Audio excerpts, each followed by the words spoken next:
Hello and welcome to Beyond the Noise, the podcast series from PRWeek. I'm John Harrington, the editor of PRWeek UK, and today we're talking about press trips. Now, they've been a staple of PR journalist relationships since year dot, but how have they changed in recent years? And how can we do them better in 2026 and beyond? To discuss all things press trips are two experienced press trippers, is that fair to say? I think so. We have Grace Parker, senior partner at Fin Partners, who works in comms across sectors including travel. Before joining Fin, Grace spent 13 years in comms at the holiday company TUI.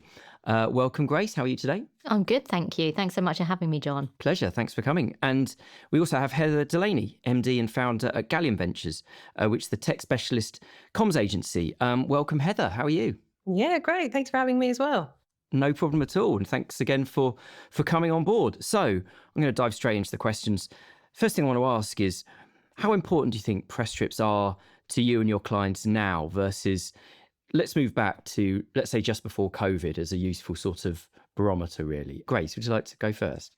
Yeah, I think for travel, obviously press trips remain just as important, today, if not more so than before COVID. The market is really saturated with lots of sponsored content. So people would put a lot of trust into authentic earned media. And that still carries a lot of weight, particularly for travel with the silver market, who are big spenders on travel. Press trips are probably one of the most valuable ways for a destination or a hotel or other travel brand to really tell their story. What has changed, though, I think since COVID would probably be the split. Before COVID, clients were really investing much more in press trips. Now what we're finding is there's probably like a 50-50 split between press trips and influencer trips. And for some clients, it can be even more that it's influencer only. Interesting. And Heather, has that been your sort of experience, would you say? Yeah, I mean, I would say that before COVID, back in the day, press trips were exciting in the tech space. Obviously, COVID happened, they weren't required anymore. With technology, you can just send review units. So unlike the travel industry, where you want people to explore the hotel, you want them to explore the local community, tech is different. You ship a unit to a house and you let them review it. So after COVID, we were saying that those press trips, they took a long time to get back in. So the wider story angles that were being told of, the manufacturing process, of the teams behind the products wasn't really being told for a long time. And thankfully, those are actually happening once again. Interesting. And if we sort of go on to the press trips themselves, what are the kind of main differences you've seen there in recent years? Do you think they're kind of getting shorter, less extravagant? We always used to use the term jolly back in the day. Do you think there are fewer jollies or does it really vary a lot still, would you say? I think more recently, the vibe of press trips has definitely changed for travel. Travel journalists were notorious for racking up large bar bills. And I think what we're finding is journalists are now really into their wellness. They're going to bed early. They're really enjoying the wellness facilities and, a big focus there. In terms of, the trips themselves, they do have to be shorter. Editorial teams, particularly across travel, have got smaller. So there's so much on offer for journalists in terms of the trips that they're being offered, that if they are able to do more and often and travel that way, particularly for freelance travellers or freelance journalists who are able to travel at a drop of a hat, which are really key for travel PR. I'd also think we're seeing a rise in global multi-market itineraries. One trip can now serve several markets, with a local PR being on the trip with journalists from different markets attending. Well, there's one itinerary, but combined activities. And they're doing that because budgets are tighter and teams are smaller. So they're able to do that more efficiently and still get the coverage that they need. And Heather, have you sort of noticed those kind of changes as well? Or they just sound a bit less fun, to be honest? I mean, yeah, I absolutely mirror that. I think back in the day, we were finding that journalist trips were exciting. They were fueled by alcohol. We've got CES coming up in a few weeks, which is in Las Vegas every year, and it's full of hangovers. And these days, it's simply not possible. So you've got media rooms that are much smaller. You have journalists that are having to cover far more than historically they had to in the same role. Obviously being paid the same salary, if not sometimes less. So it's far more demanding for them. And they don't have the time to enjoy the, after event drinks. They have to go back to the hotel room. They have to draft the copy. If it's a freelancer, they're hopefully writing for multiple publications, which again means they have to use every precious moment that they have to draft content and get it out there. I think also the limited budgets, I'm seeing companies are at least very wisely pooling budgets between countries, which means bringing in influencers and medias from other countries into an exciting event in Tokyo or in Slovenia or in New York.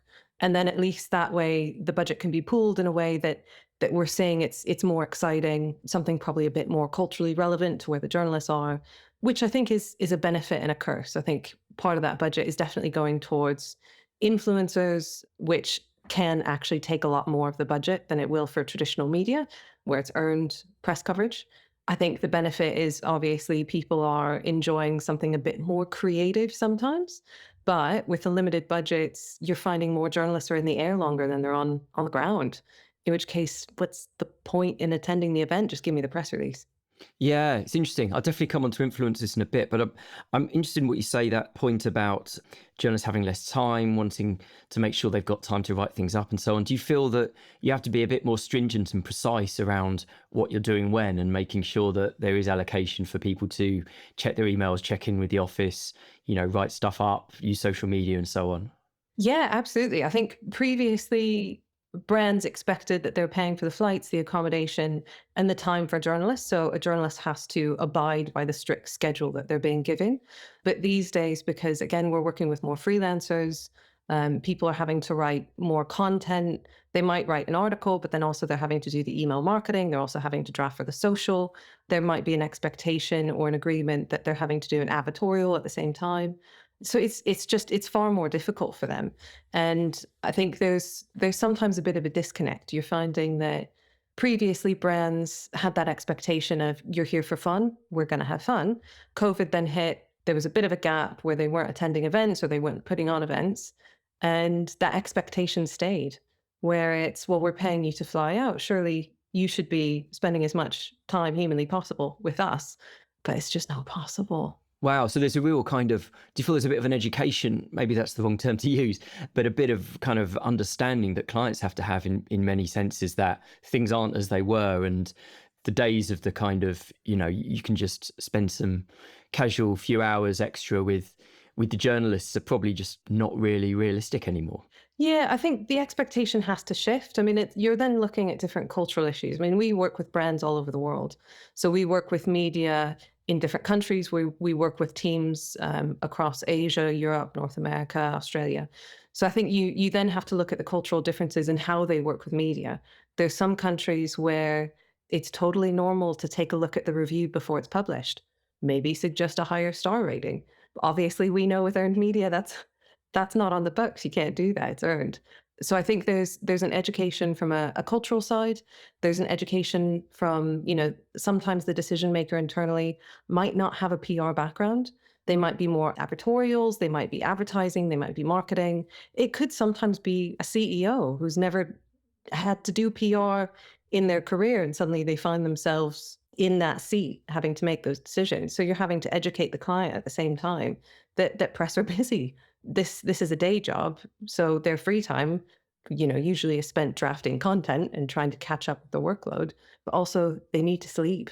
Yeah, absolutely. Grace, have you sort of found similar things to that? Would you say that clients aren't necessarily always up to speed with the kind of changing nature of journalists' demands and deadlines and so on?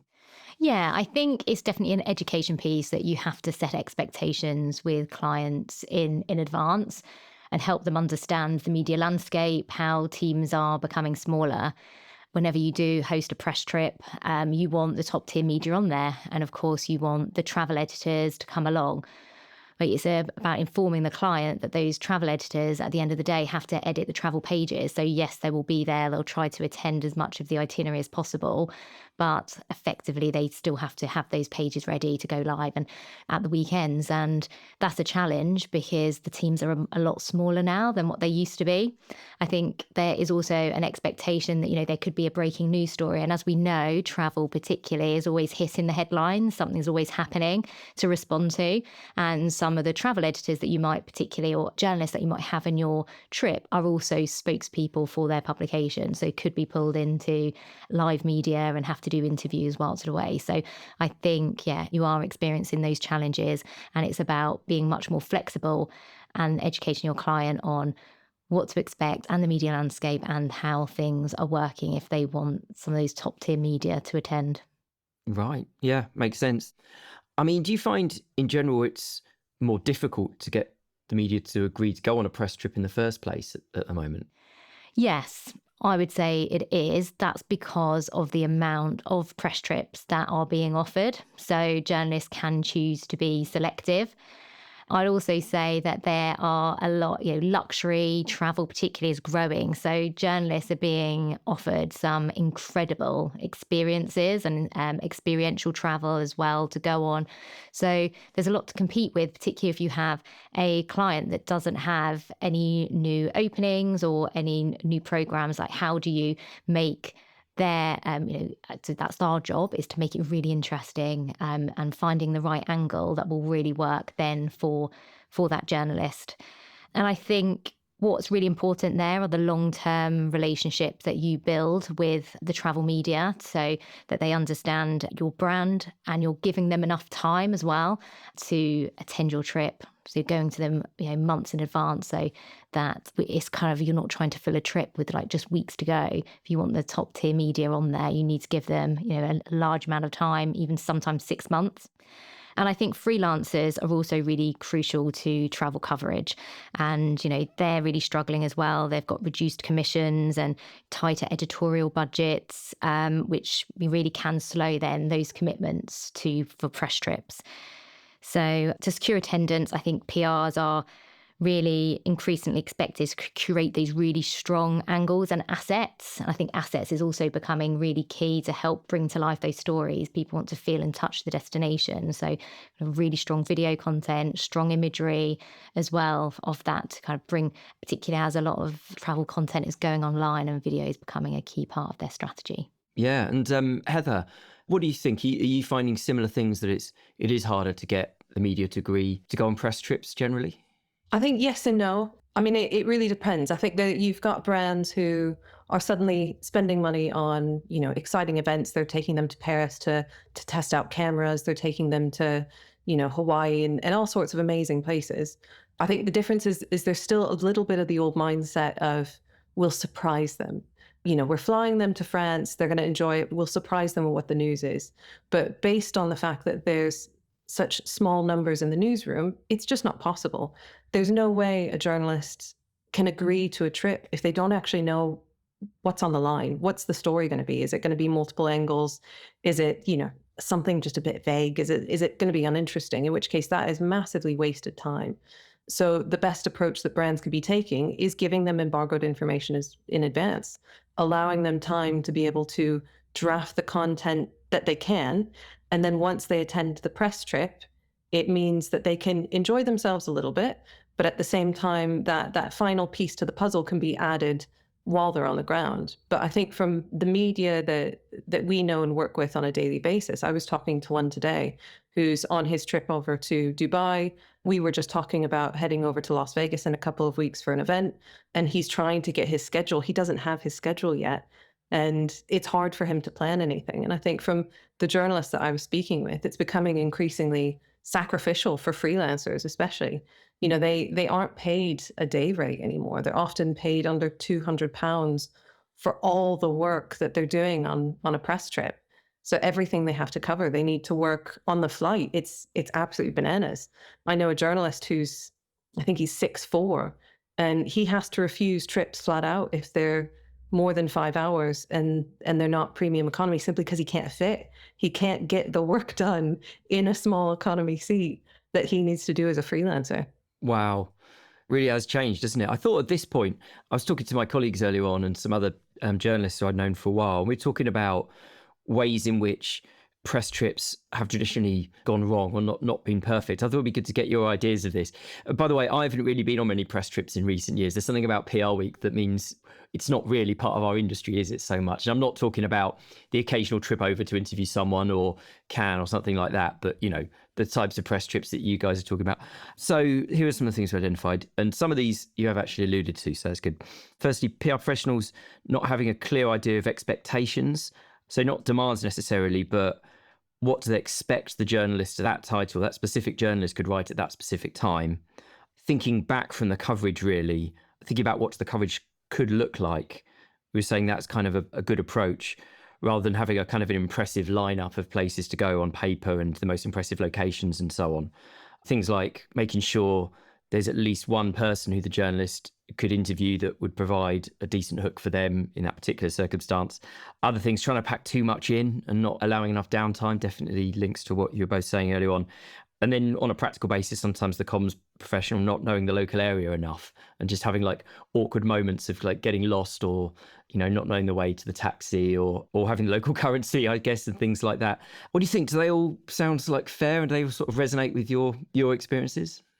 Like you said, people want to understand why you could send them a big press release. This is everything that your destination offers. But then a rival destination will probably be sending a very similar press release, matching the same reasons. So, it's about finding those stories and storytelling. People resonate with or connect with people. So what we've been trying to do more recently, is like, how can you tell the story of a destination through its people and bring that destination to life, and coming up with those angles? Because you're right that you have lots of different hotels. They all, on maybe paper seem the same, but what is it that makes that one unique? What's so different about it that's so different to anything else? Those are the news hooks that media really want to know about and find. So, a large proportion of time is having to be spent in the teams, like really crafting those messages and to make it exciting and appealing and really get those journalists on.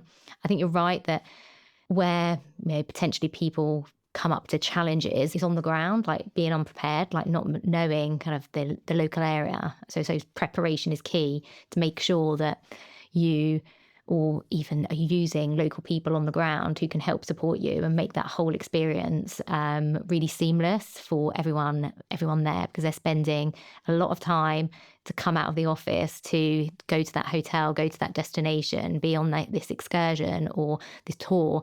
So you really need to make sure that it's the best experience possible. And that just doesn't happen overnight. That just doesn't happen, by booking it. That happens through really attention to detail and making sure that everything is ticked and double checked and triple checked before heading off on a trip. Yeah, makes sense. Heather, any particular thoughts? I mean, again, I think the travel industry, you have to experience it to really understand and be able to write a relevant piece. I think tech, again, is very different. If I could send you a review unit, then you don't have to travel, do you?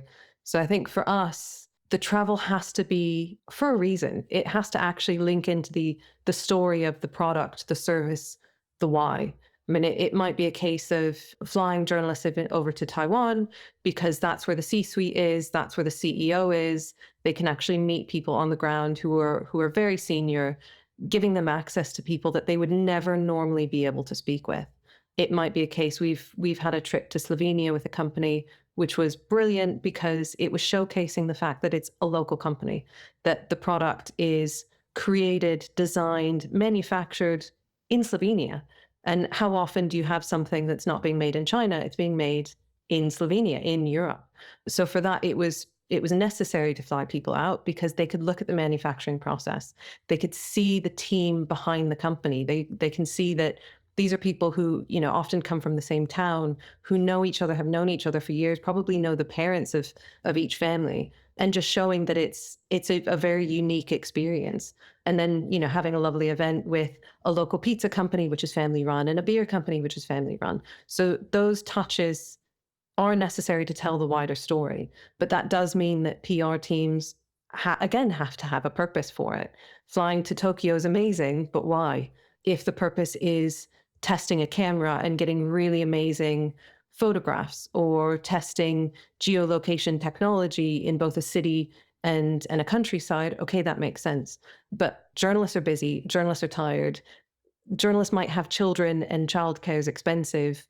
So why should I fly if there's no real reason for it? Yeah, it reminds me actually. I remember in my earlier days, I remember going on a press trip to a brewery in a different country, and it was really nice. Like everything had been arranged nicely, and it was, we had a nice time. And it was kind of like I felt everything was about the spectacle and the experience, and it wasn't about the angle. Yeah. And I remember I actually felt under pressure to find an angle myself because I needed to justify, I wasn't a freelancer, I was being paid, but to my bosses, justify the fact that I'm, away for a couple of days. So I had to really work afterwards to try and get an angle out, because all they were doing was showing us stuff that's been there for ages and everyone has written about loads of times, and you could get all of the information from various websites and so on. So I always remember that was a real kind of interesting experience, that it felt like it goes back to that point about working backwards. Like, what coverage would you like to see? And then how can you make the trip work for that? Which I guess seems like an obvious thing, but I felt at that time it wasn't really being looked at in that way. Do you think that could be a danger? It's often forgotten. Who are the readers? What are the readers actually interested in? Working with Wired is different than working with The Guardian or the New York Times, or everyone's readers have different focuses. So if you have a selection of journalists across nationals, tech, consumer, travel, influencers, their audience wants something different, which means you need to provide various stories that'll suit those contacts. You need them to also, like you were saying, you have to get something out of it. One story, is that really worth a trip? Is that worth a 3-hour flight, a 10-hour flight, 14-hour flight? Probably not. So giving them multiple angles, giving them multiple interview opportunities, giving them, something a bit richer, a bit deeper that they can access.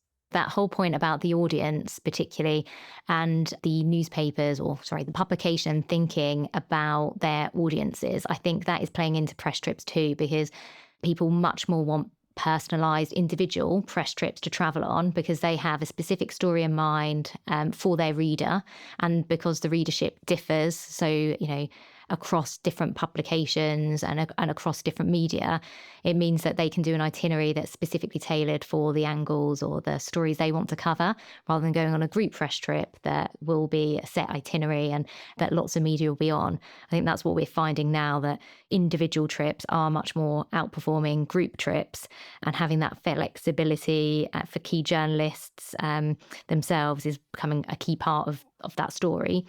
And another point I think is really important is media want exclusives, but with the globalization now of media too, that exclusive isn't just for that local market, it's becoming much more international as well. So there could be other media in other markets that they see as a competitor, so they don't just want an exclusive for the UK. They're actually asking, are there specific other publications that will be travelling at the same time that they see as a competitor too? Yeah, this is something that we've picked up a few times in PR Week and on this podcast, about this idea of regional exclusives. I think the industry's got to get rid of that personally. I think it's such nonsense. And also sort of trade versus consumer and so on. I mean, once it's out there, it's out there. Yeah. But that's really good points.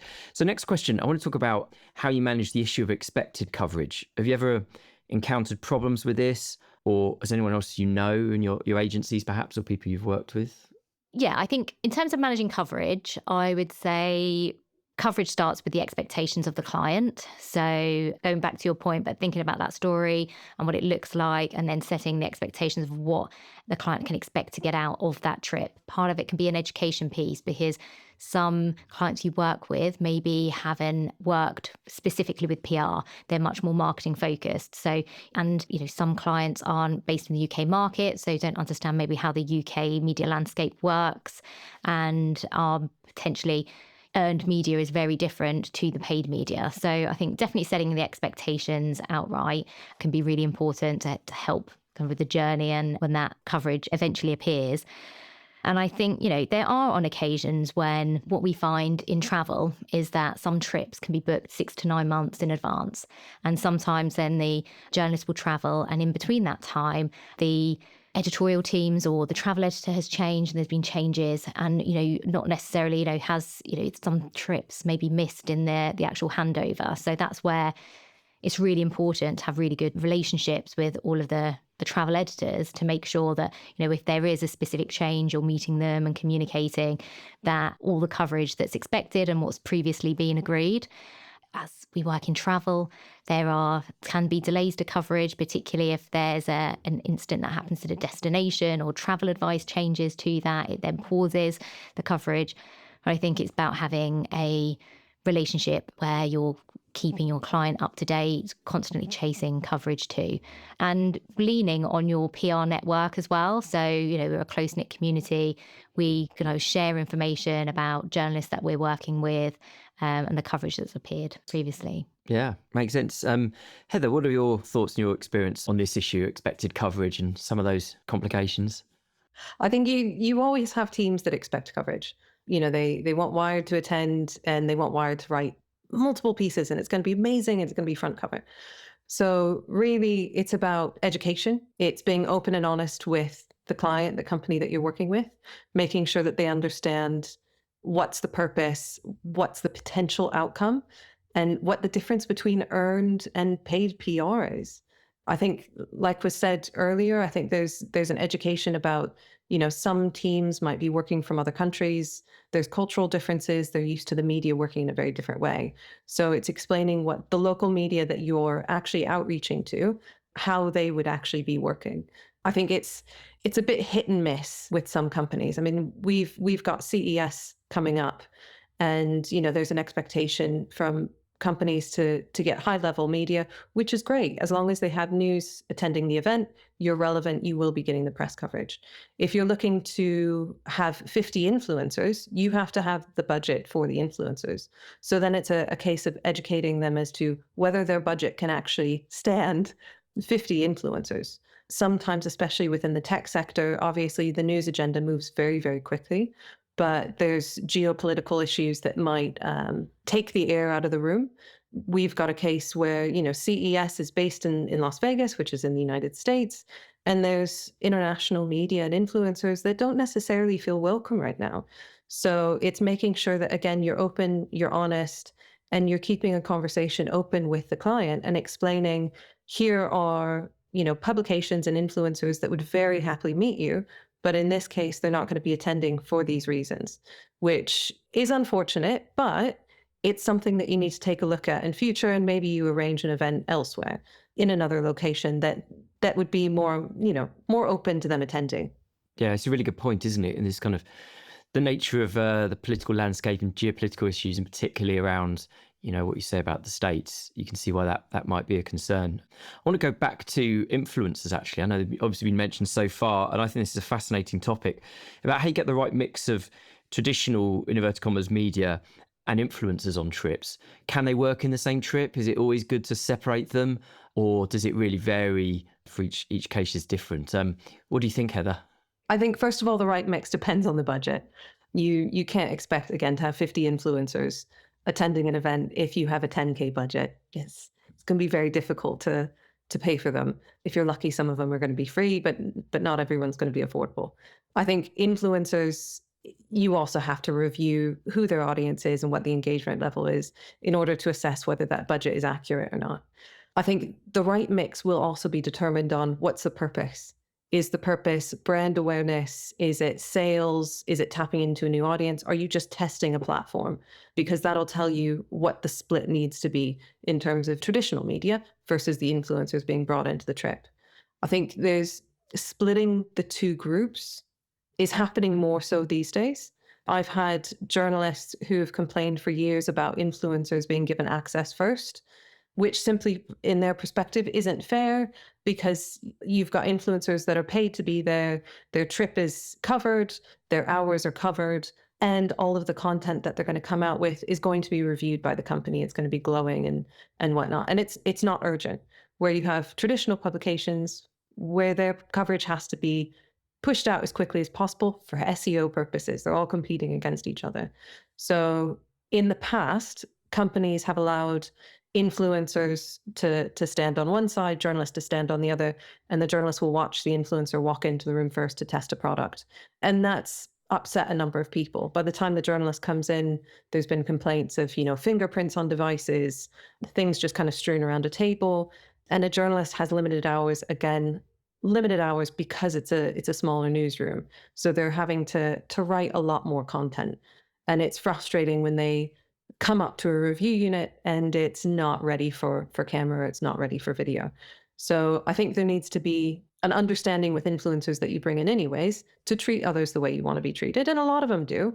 It's definitely not the majority that act in this manner.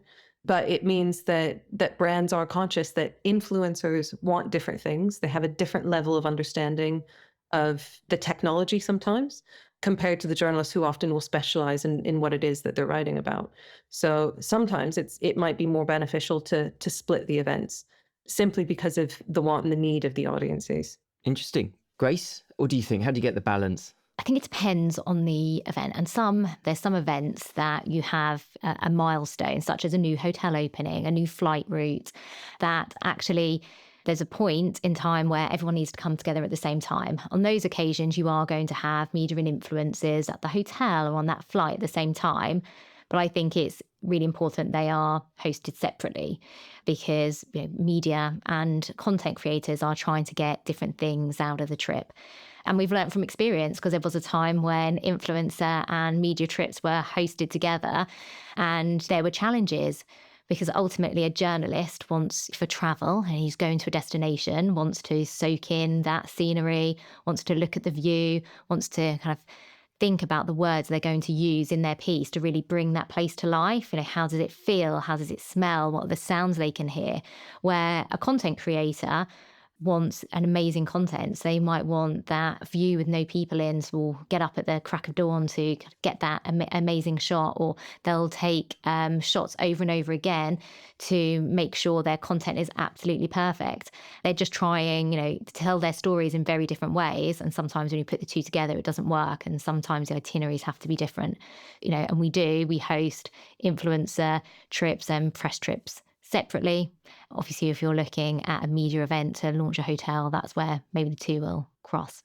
Yeah, it's a fascinating question, isn't it? Because from a logistical point of view, it's probably quite difficult to have literally the same itinerary, but one with journalists, one with influencers. But I guess sometimes maybe you feel like you've got to almost do that. Yeah, so a journalist might want to spend time at lunch enjoying the food, thinking about how it tastes, where the content creator will be there taking pictures of all the food. No one's allowed to touch it for like half an hour until all the content's being created. They're just trying to get different things out of the trip. And they might want to, a content creator might want to have a longer time in one specific spot or be there at a particular time because they need to get the content they need, where a journalist can be a lot more flexible. It all comes down to understanding your audience, which I suppose that's what exactly the content creator is trying to appeal to someone. The media is trying to appeal to their demographic. They all want different things, and goes back to that point we were making earlier about personalization and those individual trips, becoming more important because people do want to tell a specific story that will really resonate. And we know how important kind of readership is and engagement and click-through rates. I think it kind of comes back to the discussion we had on the size of the events. I think gone are the days where brands have to have large-scale Apple-style events.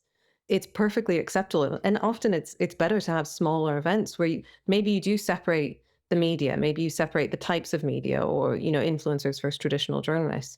And it feels more personalized. You can actually personalize it more towards those people and the audiences that they need and the needs of the content. Do they need to sit there and photograph something for 2 hours because it has to be the perfect shot and they want the right level of dripping ice cream?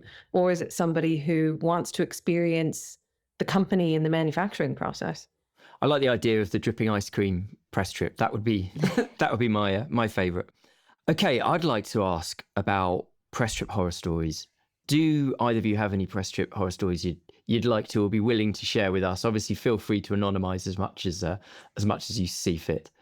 So, boy, do I have some stories, but you'll have to wait for the main ones when I publish my memoir, in years to come when I retire. But I mean, in travel PR and the trips I've done, There have been things from bus crashes, car accidents, husky sleigh pile-ups. Husky sleigh pile-ups. Broken legs, a journalist having, one too many drinks. And even, I think, once a journalist who had a bit of a romantic encounter with an elf in Lapland. Yeah. Okay. Standard. As you do. But I think probably one of my horror stories would be at the beginning of my career, actually, when I worked in technology PR. And I was given the task of filling a press trip to a tech clients conference in Las Vegas. Amazing. It was going to be incredible, but obviously it's going to be a week out the office. So I had to speak to all the technology journalists about traveling to Las Vegas. Obviously, the destination was really appealing, but what I needed to guarantee was they would actually get some news and some stories from this. So I had a guarantee in writing from the client that they would have like one-on-one time with the CEO when they got there. So that's why they, some top technology journalists agreed to come on the trip. And then we get out into Vegas, and then the time that we're meant to have with the CEO is we go into a room, and then it's cut short, and he leaves really early, and he doesn't give anyone a one-to-one interview.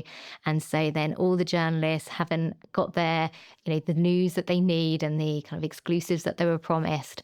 So that was quite a fun one to manage afterwards. And obviously, as a PR, it's really tricky to manage when you've had the guarantees beforehand, have checked that, but then you're having to then both the CEO and the PR for the client left the room to leave me to manage.